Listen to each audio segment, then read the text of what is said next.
জানেন যে আমাদের গত ত্রয়োদশ জাতীয় সংসদ নির্বাচনের আগে আমরা একটি দফা রাষ্ট্র সংস্কার মেরামতের রূপরেখার মধ্যে আমরা উল্লেখ করেছিলাম যে আমরা নির্বাচিত হলে আমাদের এই বাংলাদেশে আমরা বৃক্ষরোপণ কর্মসূচি আমরা শুরু করব এবং 25 কোটি বৃক্ষরোপণ সারা বাংলাদেশে করা হবে।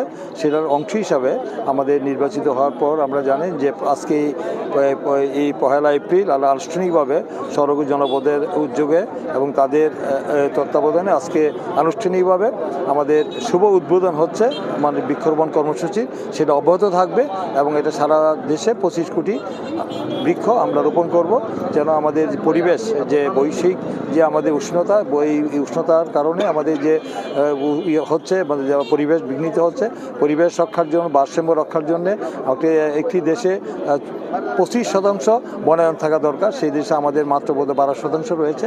তাই আমি মনে করি যে আমাদের এটা খুবই গুরুত্বপূর্ণ এবং এই গুরুত্বপূর্ণ কর্মসূচির অংশ হিসাবে সেটা অব্যাহত থাকবে। আমরা জানেন যে নির্বাচনের পূর্বে দেওয়া প্রতিশ্রুতি এবং আমাদের ইস্তাহারে যে আমরা বলেছিলাম যে আমরা নির্বাচিত হলে আমরা যে কাজগুলি আমরা করব, তার মধ্যে আমরা জানেন যে এই প্রায় 40 দিন হতে চললো এই সরকারের বয়স। এর মধ্যে কিন্তু উল্লেখযোগ্য আমরা দাবি আমরা করেছি, মানে বাস্তবায়নের কাজ শুরু হয়েছে, দৃশ্যমান হয়েছে। আপনারা জানেন যে ফ্যামিলি কার্ড ইতিমধ্যে আমরা বাস্তবায়ন করার জন্য কাজ শুরু হয়েছে।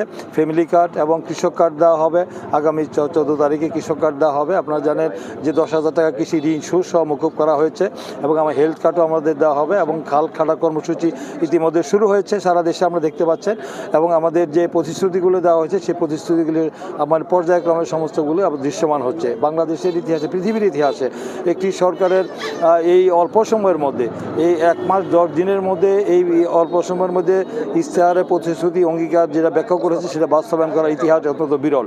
এই ঈর্ষণীয় এই যে সাফল্য, এটা ইতিমধ্যে সারা বাংলাদেশে মানুষের মন জয় করেছে, মানুষের হৃদয় জয় করেছে।